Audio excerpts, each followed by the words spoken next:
എല്ലാവർക്കും നമസ്കാരം. പുതിയൊരു വീഡിയോയിലേക്ക് സ്വാഗതം. നമ്മുടെ നാട്ടിലെ തട്ടുകടകളിൽ നിന്ന് കിട്ടുന്ന നല്ല സോഫ്റ്റായ മലയാളികളുടെ സ്വന്തം പഴംപൊരിയാണ് ഇന്നത്തെ നമ്മുടെ റെസിപ്പി. പഴംപൊരി വളരെ ഈസി ആയിട്ടുള്ള റെസിപ്പിയാണ്.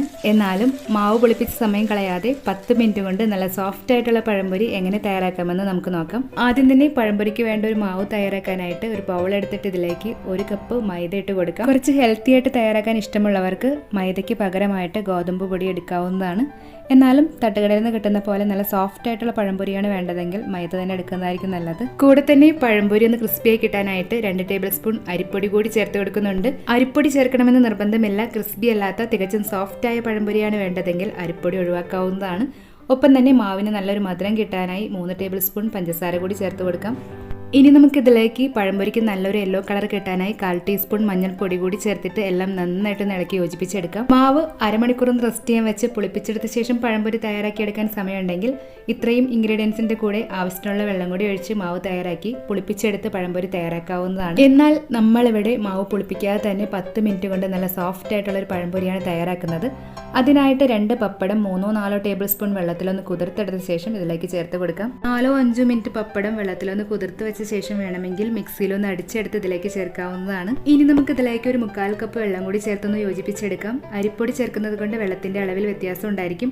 അതുകൊണ്ട് വെള്ളം കുറേശ്ശെയായിട്ടൊന്ന് ചേർത്ത് മാവ് തയ്യാറാക്കി എടുക്കാം. ഒരു 1/4 കപ്പ് വെള്ളം കൂടി ചേർത്ത് കൊടുക്കുന്നുണ്ട്. അങ്ങനെ ആകെ 1 കപ്പ് വെള്ളം നമ്മൾ ഇതിലേക്ക് ചേർത്തിട്ടുണ്ട്. ഇനി നമുക്കിത് നന്നായിട്ടൊന്ന് ഇളക്കി യോജിപ്പിച്ചെടുക്കാം. സാധാരണ ഇതിലേക്ക് ഒരു ടേസ്റ്റ് ബാലൻസിനായി ഒരു പിഞ്ച് ഉപ്പ് കൂടി ചേർക്കാറുണ്ട്. എന്നാൽ നമ്മൾ ചേർത്ത പപ്പടത്തിൽ ഉപ്പുള്ളത് കൊണ്ട് വേറെ ഉപ്പ് ചേർക്കേണ്ട ആവശ്യമില്ല. ഇതുപോലെ കുറച്ച് തിക്കായിട്ടുള്ള മാവാണ് നമുക്ക് വേണ്ടത്. ഇനി നമുക്കിതൊരു സൈഡിലേക്ക് മാറ്റി വെച്ചിട്ട് പഴംപൊരിക്ക് വേണ്ട പഴമൊന്ന് മുറിച്ചെടുക്കാം. പഴംപൊരി തയ്യാറാക്കാനായി നന്നായി പഴുത്ത 500 ഗ്രാം ഏത്തക്കായാണ് എടുത്തിരിക്കുന്നത്. ഇതുപോലെ നന്നായി പഴുത്ത് തൊലിയെല്ലാം കുറച്ച് കറുത്ത് നല്ല മധുരമുള്ള പഴം കൊണ്ട് പഴംപൊരി തയ്യാറാക്കുന്നതായിരിക്കും എപ്പോഴും നല്ലത്. ഇനി നമുക്ക് ഈ പഴത്തിന്റെ 2 അറ്റവും ഒന്ന് കട്ട് ചെയ്ത് മാറ്റി തൊലി ഒഴിവാക്കിയിട്ട് 2-3 സ്ലൈസായി ഇതുപോലെ ഒന്ന് കട്ട് ചെയ്ത് റെഡിയാക്കി എടുക്കാം. ഇനി നമുക്കിതൊന്ന് ഫ്രൈ ചെയ്തെടുക്കാനായിട്ട് സ്റ്റവിലേക്ക് ഒരു പാത്രം വെച്ചിട്ട് ഫ്രൈ ചെയ്യാൻ ആവശ്യമായ വെളിച്ചെണ്ണ ഒഴിച്ചൊന്ന് ചൂടാക്കി എടുക്കാം. നല്ലൊരു നാടൻ ടേസ്റ്റിന് വെളിച്ചെണ്ണ തന്നെയായിരിക്കും നല്ലത്. എന്നാലും ഓയിലിലും നമുക്കത് ഫ്രൈ ചെയ്തെടുക്കാവുന്നതാണ്.